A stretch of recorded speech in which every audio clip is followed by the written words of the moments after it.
Aleluia. Pão na mão.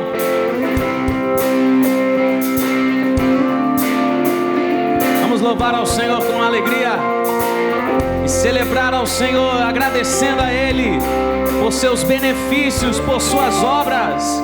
Cante bem alto: eu te agradeço, Deus. Eu te agradeço, Deus, por se lembrar de mim e pelo teu favor, e o que me faz crescer. Eu vivo pela fé e não vacilo. Eu não paro, eu não desisto. Eu sou de Deus, eu sou de Cristo. Só quem é de Cristo aí dá um glória a Deus bem alto.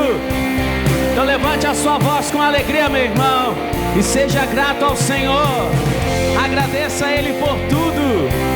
Pega a sua voz bem alto e declare: eu te agradeço, Deus, por se lembrar de mim. Cante: eu te agradeço, Deus, por se lembrar e pelo teu favor, e que me faz crescer.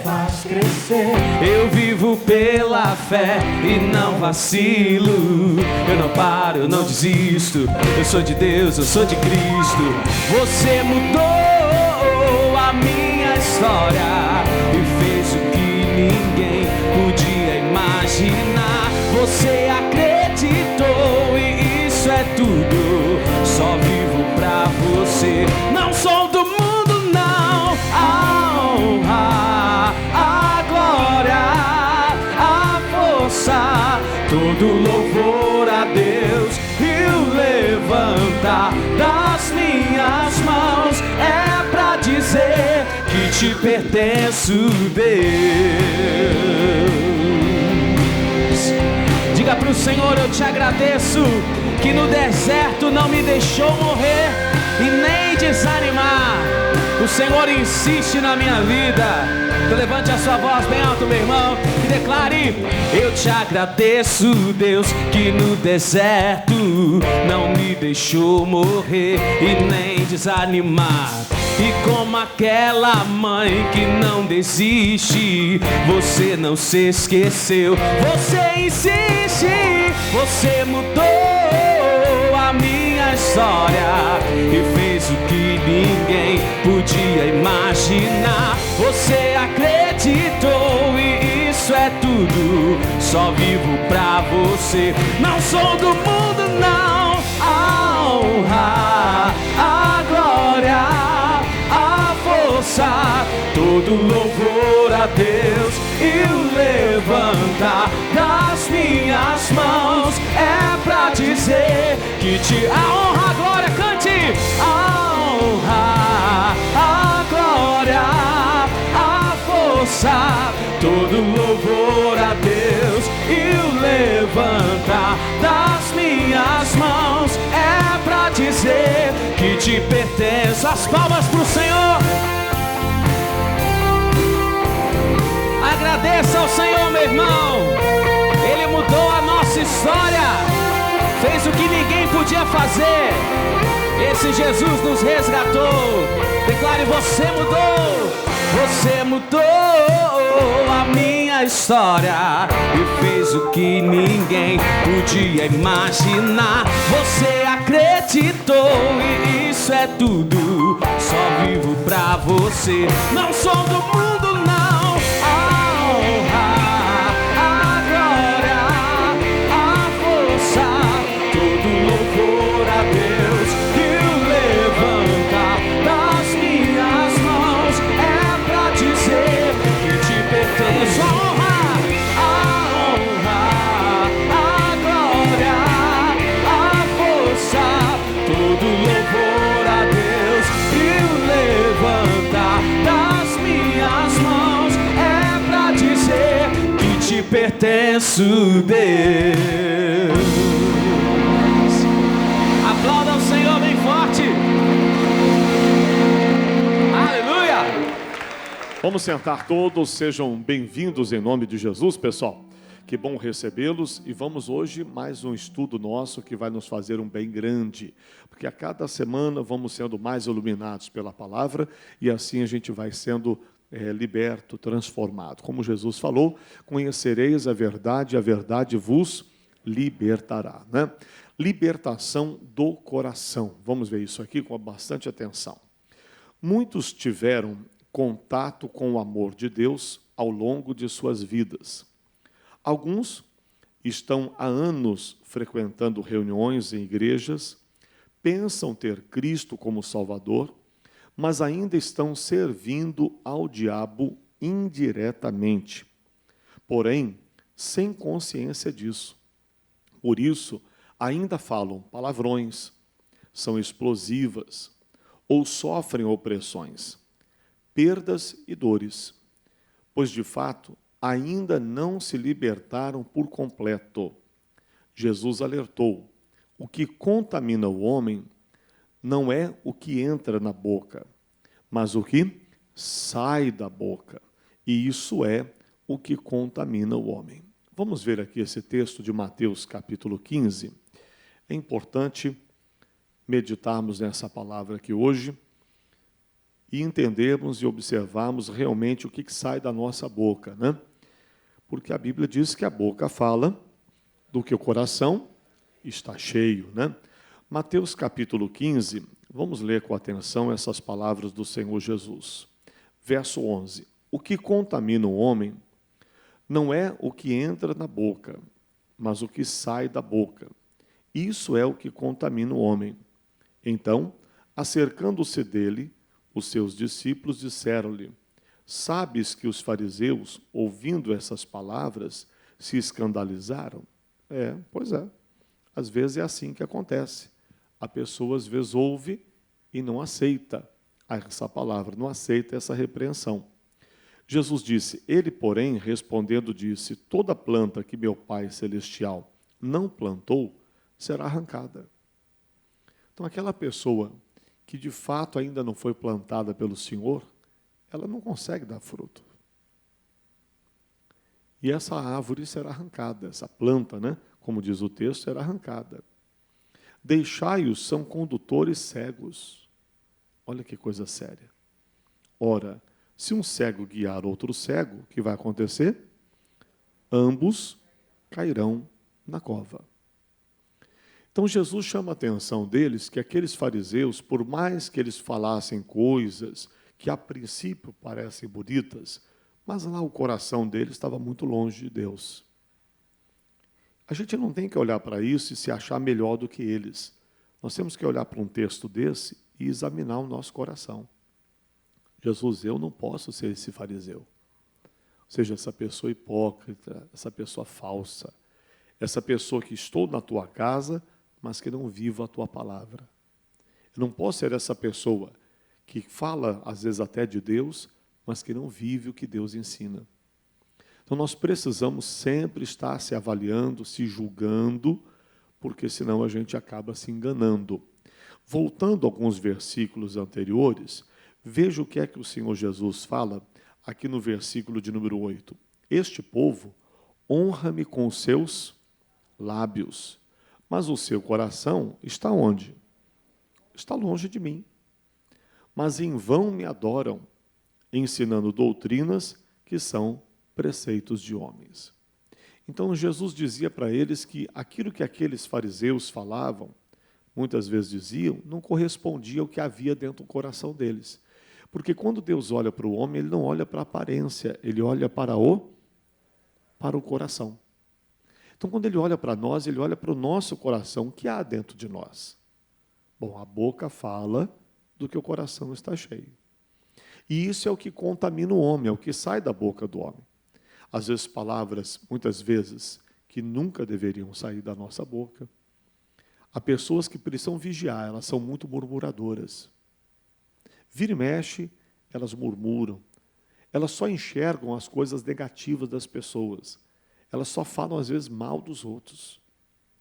Cuidado. Cuidado para não se deixar ser usado pelo maligno dessa forma. Às vezes, a pessoa, como nós vimos a lição agora, o que sai da boca são palavrões. Mas a pessoa está na igreja há tantos anos e ainda fala palavrão. Não, escapuliu. Mas por que está escapulindo? Está escapulindo porque está dentro do coração ainda. Cristão não faz isso, né, pessoal? Por que fica falando palavrões? E aí vai, e outras coisas mais. É uma pessoa muito explosiva, estoura com todo mundo. Quando fala, sai da frente que vai sair coisas ruins. Quer dizer, não está errado. A gente precisa se submeter a Deus. Senhor, eu quero me converter de verdade. Eu quero ter uma mudança real no meu interior. É o meu coração que precisa se submeter a Ti. Eu preciso ser uma nova pessoa. Amém? Caso contrário, a pessoa continua lá com seu coração contaminado, mesmo dentro da igreja, e se enganando, porque não está tratando o que tem que tratar. É de onde procede as saídas da vida, é do coração. Do coração procede os adultérios, procede as mentiras, procede os homicídios, procede os sentimentos, e pior que você possa imaginar. É do coração que procede tudo isso. Então, nós não podemos deixar essas coisas habitarem em nós. Amém? Voltando para a nossa lição.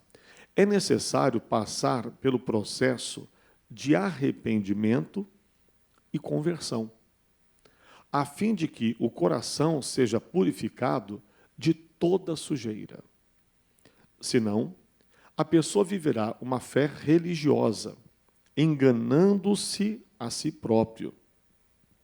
Hipócritas, bem profetizou Isaías a vosso respeito, dizendo: este povo honra-me com os seus lábios, mas o seu coração está longe de mim. Sem um coração liberto e salvo, não conseguiremos ser livres do pecado e, consequentemente, não teremos comunhão com quem? Com Deus. Aí a gente diz, por que a pessoa ainda não consegue ter uma experiência maior com Deus? O que está faltando? Às vezes a pessoa diz, eu quero ser cheio do Espírito Santo. Poxa, e todos deveriam ser. E o Senhor diz na sua palavra que Ele derramaria do seu Espírito sobre toda a carne. E é isso que Ele faz. Mas por que não derramou sobre alguém ainda? A pessoa precisa se avaliar. Porque a palavra diz que Deus não daria um vinho novo em odre velho. Ou seja, Deus não coloca o Espírito dele em alguém que ainda não nasceu de novo. Falta algo. Pode ser que não seja isso, pode ser que a pessoa já seja convertida e está faltando buscar, está faltando um entendimento. Há casos assim. Mas há casos que a pessoa ainda está faltando uma conversão real. Ainda tem coisas que não deveriam estar lá. E por isso Jesus não pôde batizá-la ainda. Então é um desejo nosso crescer com Deus, ser uma bênção. Então trate de trabalhar o seu coração. O meu coração tem que mudar. O meu interior tem que ser diferente. Eu preciso ser moldado, eu preciso ser transformado. O meu coração tem que se quebrantar diante de Deus. Eu não posso ter isso dentro de mim. Eu quero ser uma pessoa de Deus de verdade. E aí sim, quando você prova de um arrependimento, uma mudança completa, meu amigo, ninguém segura você. Você vai realmente viver o que o Pai tem preparado para a sua vida. Amém? Voltando à lição. Para saber o que está dentro do coração, é preciso observar o fruto, ou seja, as atitudes espontâneas e o que falamos. Preste atenção nisso. São aquelas atitudes espontâneas, porque às vezes a pessoa segura na frente dos outros, ela quer manter a aparência. Mas ela não é aquilo. Por isso que muita gente é de um jeito dentro de casa e é fora de casa uma outra pessoa. Dentro de casa, ele mostra quem ele é. Dentro de casa, a família conhece, né, assim, entre aspas, a nudez daquela pessoa. Não estou falando de nudez física, e sim do interior da pessoa. Dentro de casa, você conhece quem é a pessoa. Como ela é, como ele procede, como ele fala, como ele age. Quem é essa pessoa? Porque, às vezes, do lado de fora de casa, ele vive uma outra pessoa. É uma pessoa em casa, outra na rua. Então, na rua, todo mundo aplaude e diz, poxa, essa pessoa é uma pessoa muito boa. Pergunta para o cônjuge, como é essa pessoa? Pergunta para os pais, como é esse filho? Pergunta para os filhos, como são esses pais? Porque quem convive com a pessoa é que vai saber quem realmente ela é. E mesmo assim, muita coisa ela ainda esconde. E quem conhece com profundidade é aquele que sonda os nossos corações. Esse nos conhece verdadeiramente. Sabe quem somos, sabe o que há dentro de nós. Amém? Voltando aqui. Então, para saber o que está dentro do coração, é preciso observar o fruto. Ou seja, as atitudes espontâneas. E o que falamos? Vamos ver Mateus 12? Vamos lá? Mateus 12, versículo 33, Jesus fala disso. Ou dizeis que a árvore é boa e o seu fruto bom, ou dizeis que a árvore é má e o seu fruto mau. Porque pelo fruto se conhece a árvore. Então, qual é o fruto que a pessoa produz? Ela vai mostrar se ela está ligada ao Senhor Jesus ou se ela ainda está ligada ao maligno. É o fruto que vai mostrar, de fato, quem é essa pessoa. Não são os dons, tá? Não são os talentos. Tem gente que tem talento. Tem gente que tem dom nato. Talento nato. Não é assim? A pessoa tem coisas assim que as pessoas admiram. Porém, não é fruto. A gente tem que conhecer o fruto. Pelo fruto é que se conhece a árvore. 34, olha o que Jesus fala. Raça de víboras. Como podeis vós dizer boas coisas, sendo maus? Pois do que há em abundância no coração, disso fala a boca. Então, mesmo existem pessoas que elas tentam falar coisas boas, mas o coração dela também é mau. Jesus falou que são raça de víboras. São cobras, né? São cobras. Falam algo que você olha e até se espanta e acha muito bonito, mas dentro do coração a coisa não é assim. Então Jesus falou que são raça de víboras. Versículo 35. O homem bom tira boas coisas do seu bom tesouro, e o homem mau, do mau tesouro, tira coisas más. Mas eu vos digo que, de toda palavra ociosa, toda palavra sem proveito, que os homens disserem, hão de dar conta no dia do juízo. É a coisa séria. Porque por suas palavras serás justificado e por suas palavras serás condenado. Vamos voltar para a lição? Coisa séria, né? Se nossas palavras mostram inveja, ciúmes, divisão, ódio, preconceito, racismo, mágoa, é necessário arrancar essas sementes ruins do coração, a fim de frutificar o bem. O antídoto para o pecado é o arrependimento. Confessar para Deus e mudar de atitudes. Então estamos vendo que não tem outro jeito, porque não há o que o homem possa fazer, pessoal, que o mude, que o transforme. Ah, não, mas eu não vou fazer mais, alguém fala. Não consegue, ele volta a fazer. Só tem um jeito, quando a gente vai a Cristo. A gente só consegue se libertar é quando a gente passa pela cruz. Como, pastor? Tem que ter uma cruz para a gente passar por dentro dela? Não é bem isso. Às vezes se faz um ato de fé querendo despertar a fé da pessoa nesse sentido. Mas não é isso. É quando você reconhece que lá na cruz, quando Cristo morreu, o seu eu morreu junto. Porque ele morreu a nossa morte. Ele nos substituiu. Paulo dizia, eu fui crucificado com Cristo. Agora já não vivo mais eu, mas Cristo vive em mim. Esta realidade é que nós precisamos viver. Então esse eu meu, essa velha criatura minha, morreu com Cristo, eu fui com Ele crucificado. Eu não posso continuar sendo essa velha pessoa, esse velho homem ou essa velha mulher, essa pessoa cuja natureza é aquela natureza ainda pecaminosa. essa velha pessoa tem que ser crucificada. Enquanto eu não reconhecer o sacrifício de Cristo no Calvário, o preço que Ele pagou pela minha libertação, nada muda. Mas quando nós assumimos Jesus, cremos no sacrifício dele em nosso lugar, ou eu fui crucificado com Cristo, eu morri com Ele, acabou. Nesta hora, ainda que venha alguma situação, quando você reconhece Jesus, eu me arrependo.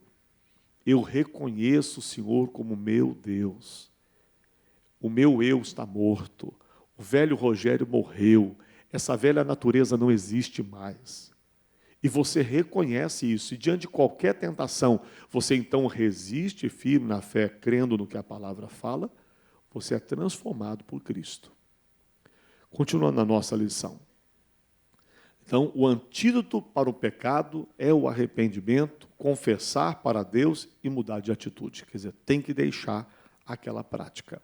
Como diz o Espírito Santo usando Paulo, as epístolas das cartas escritas à igreja. Aquele que mentia, não minta mais. Aquele que roubava, não roube mais. Aquele que adulterava, não adultere mais. Ou seja, deixe a prática. Porque o arrependimento consiste em confessar, reconhecer que errou, né? Primeiro, confessar o pecado e abandonar a prática do pecado. Alguém diz, eu confessei, mas eu não larguei, não se arrependeu ainda. O arrependimento mostra mudança de atitude, conversão. Aí sim, a pessoa mostra que mudou. Continuando a lição. Libertação do luto. Esse assunto é bem pertinente nos tempos atuais que vivemos, que são tempos difíceis, onde muitas famílias estão enlutadas. E vamos ler com atenção isso. Algumas pessoas que perderam um ente querido cultivam no coração uma espécie de idolatria a quem morreu. É claro que o carinho e amor pela pessoa sempre existirão no coração de quem perdeu um familiar querido.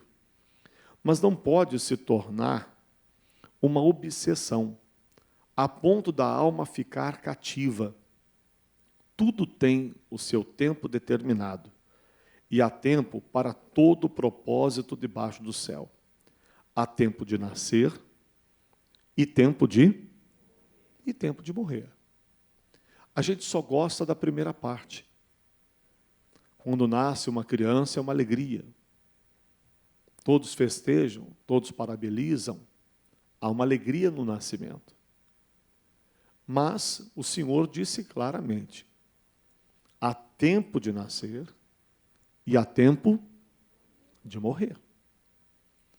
Há um tempo, há um momento em que todos seremos recolhidos. E às vezes a gente não aceita muito isso. Às vezes a pessoa parte já com idade, e mesmo assim a família não se conforma. Mas tinha que ficar mais tempo. Por que Deus fez isso? Às vezes a pessoa não entende. Há um tempo de vida. A Bíblia diz que seria de 70 a 80, mas sabemos que há pessoas que vão embora com muito menos.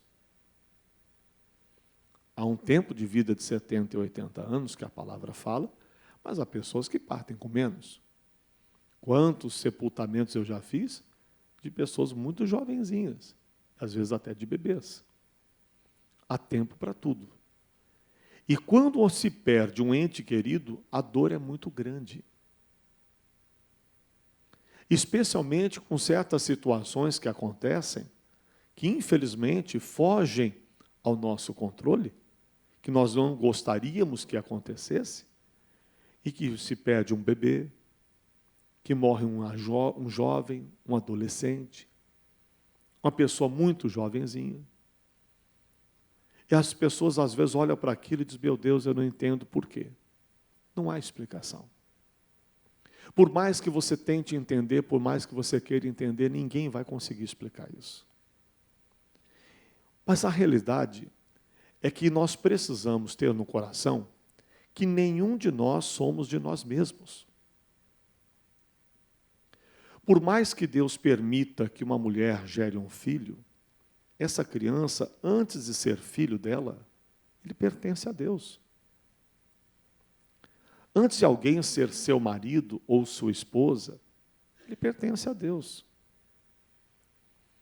Antes, sabe, de ser um tio, uma mãe, um irmão, um pai, sei lá quem, eles pertencem ao Senhor. Se é do Senhor, se pertence a Deus, é dele, ele recolhe a hora que ele quiser. É como se ele estivesse nos deixando emprestado, olha, toma aí, fica com você um tempo. Mas foi eu quem fiz. É meu. A hora, o momento, o dia que eu precisar recolher, eu vou recolher.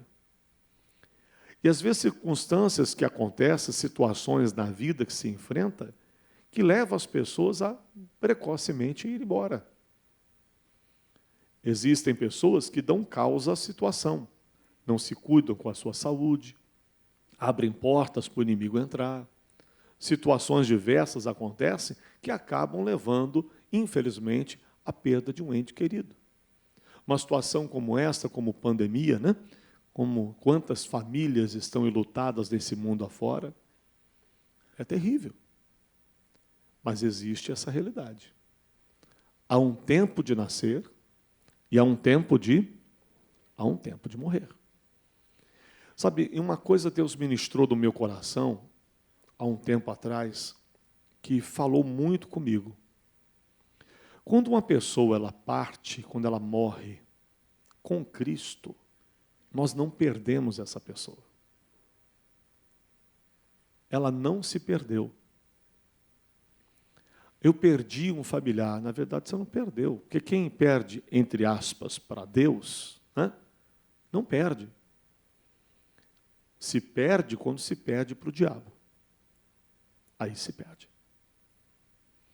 Quando você perde um ente querido para o diabo, é terrível. Triste demais. Muito mais dolorido. Mas quando se, entre aspas, se perde para Deus, não se perde. Depois nós veremos essa pessoa de novo na eternidade com o Senhor. E nos alegraremos com essa pessoa lá no céu, servindo ao nosso Deus. Se não temos essa viva esperança dentro do coração, o desespero vai tomar conta de qualquer pessoa.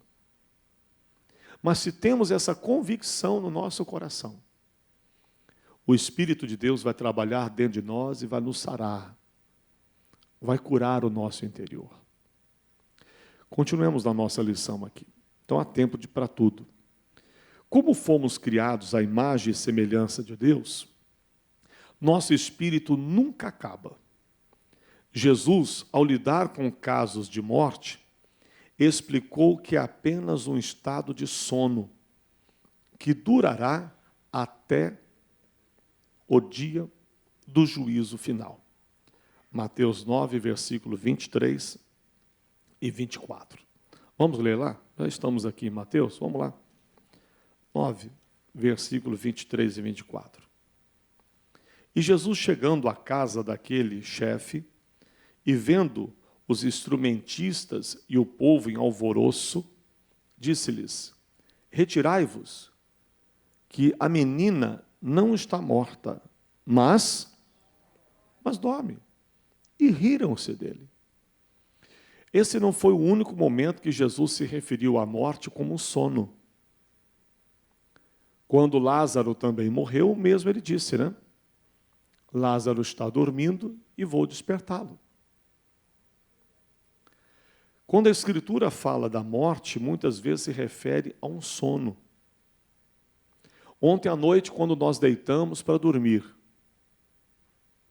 dormimos e quando acordamos é como se tivesse passado um minutinho, não é?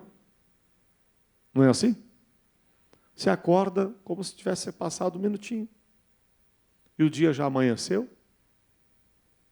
E quando você olha no relógio, passaram-se horas em que você dormiu. E enquanto você dormia, o mundo continuava acontecendo muitas coisas. Tinham pessoas trabalhando, não é assim?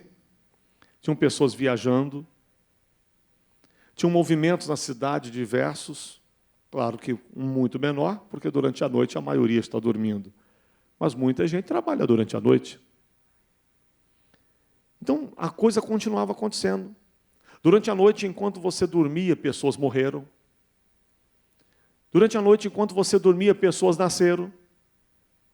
Enquanto você dormia, gente viajava, via aviões passavam para lá e para cá no céu. Quantas coisas no mundo se passaram enquanto você dormiu essa noite? Assim vai ser a hora que partimos. Vamos dormir e vamos acordar.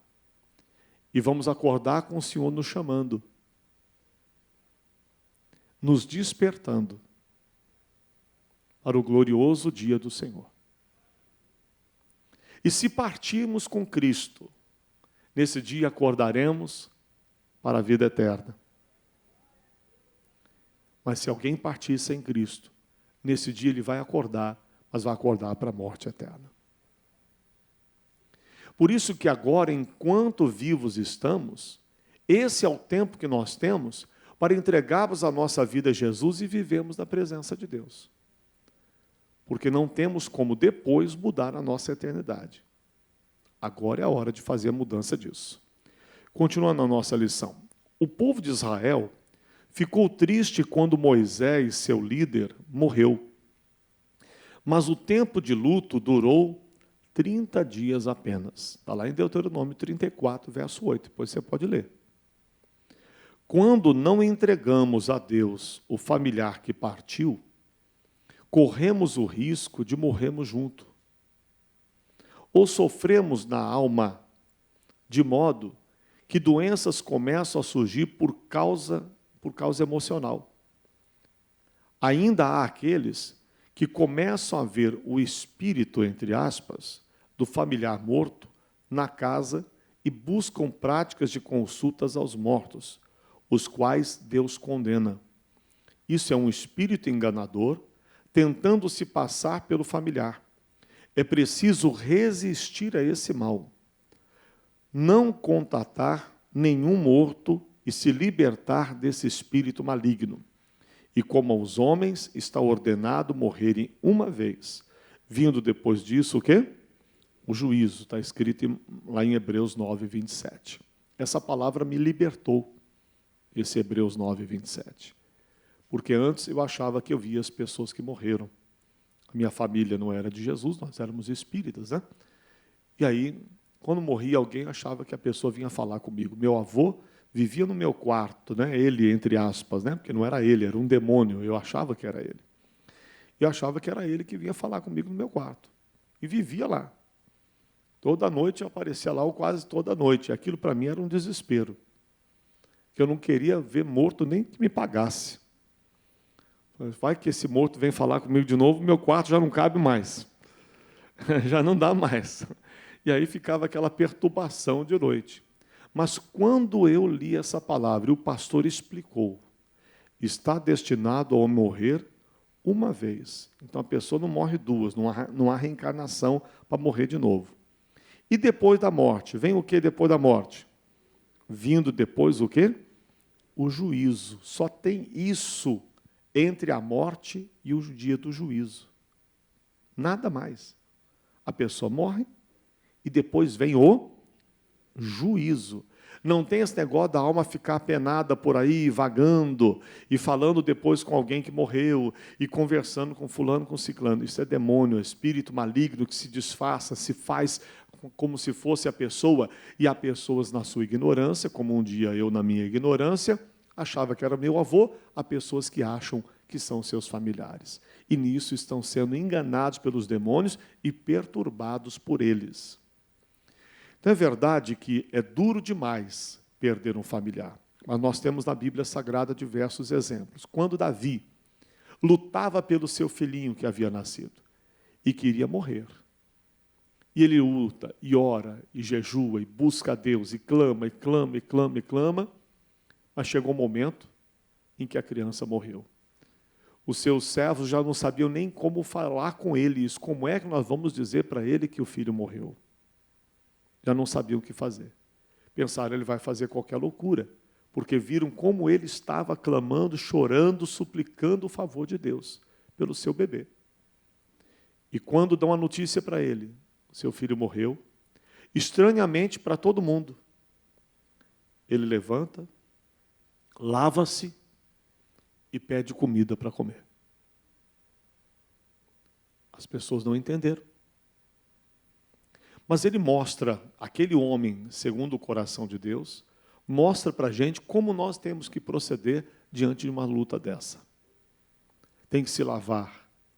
Lavar-se na presença de Deus. Abrir o coração, derramar o coração diante de Deus, deixar essa água do Senhor te limpar. E levantar-se. Ele levantou e comeu. E seguiu a vida dele. Se morremos junto com o familiar, nós estamos indo contra a própria vontade de Deus. Porque se fosse a vontade de Deus te levar, ele teria levado junto. Mas se ele quer você vivo, porque ele tem um plano, um propósito na sua vida ainda. Há algo a fazer através de você. Outro dia me contaram um caso, que eu fiquei assim, impressionado ao ouvir. Uma senhora de 80 anos de idade, uma irmã em Cristo, aquelas mulheres de oração, uma já velhinha, ela com 80 anos. E os 2 filhos, a filha e o filho, pegaram o Covid. Os 2 foram internados. Os 2 ficaram em estado grave. E a filha dela veio a óbito. A filha faleceu. Os outros filhos não sabiam como falar com ela. Como é que nós vamos falar para ela, mãe, a sua filha morreu? Não sabiam como falar. Mas um dia, sentado lá à mesa, mãe, a gente queria falar com a senhora, mãe, que a fulana, a situação ficou muito séria. Ela virou, você quer dizer o quê, minha filha? Você quer me falar que ela já partiu? Pode falar. Deus já falou comigo. Ela disse, já falou com a senhora? Sim, já falou comigo. Eu tive um sonho essa noite, que Deus falou comigo. E no sonho, a minha filha estava entrando num portão muito lindo no céu. E quando ela ia entrando, ela disse, mãe, está vendo esse lugar? A partir de agora eu me mudei para cá. Eu vou morar aqui. O meu irmão, ele não vai morar aqui ainda, porque ele ainda tem que lavar as meias. Tá, mãe? Tchau. E ela acordou. Ela disse, Deus falou comigo, que a minha filha estava indo, porque ela estava pronta. Mas o meu filho ainda não estava pronto. Segundo o que ela no sonho sentiu Deus falando com ela, o filho ainda tinha que lavar as meias. Pergunta para o seu vizinho, as suas meias já estão lavadas? Já estão? Ou não? Acho que é bom mantê-las limpas. Porque o Senhor vem quando ninguém sabe, né? A hora. Mas vamos continuar na nossa lição aqui. Claro que isso foi uma experiência que ela teve com Deus, né? Foi uma experiência pessoal. A gente não pode fazer de uma experiência pessoal doutrina. Não se pode. Mas aquilo foi o conforto para ela. Aquilo foi o que Deus falou no coração dela. Foi dessa maneira que essa senhora de 80 anos se sentiu extremamente consolada e tranquilamente encarou a partida da sua filha, sabendo que a filha estava com o Senhor. Mas voltando à nossa lição, então. Então, o povo de Israel ficou triste, então, quando eles perderam o Moisés. Mas foram 30 dias de luto. Depois acabou. Não dá para viver a vida inteira de luto. Voltando agora à nossa lição, ano aceitável do Senhor. Esses são alguns aspectos que necessitam de libertação. Todos esses que nós já estudamos. Mas, com certeza, teríamos a necessidade de muitas lições para esgotar o assunto. O Espírito Santo, que conhece nossa vida, nos mostrará do que ainda necessitamos nos libertar. O importante é saber que este é o ano da libertação, o ano aceitável do Senhor. Estamos no tempo da graça de Deus, em que a misericórdia do Senhor nos leva ao arrependimento e libertação. Seja qual for o seu caso, hoje mesmo você pode ser liberto, pois o nome de Jesus é poderoso para destruir toda ação maligna que te oprime. João 8,36 diz: se o Filho vos libertar, você será livre. Para ser liberto, é necessário se tornar um discípulo de Jesus, querendo renunciar de coração a todo pecado. Só assim é possível sair de tudo o que envolve as obras das trevas. Basta crer em Jesus e Deus lhe dará a vitória.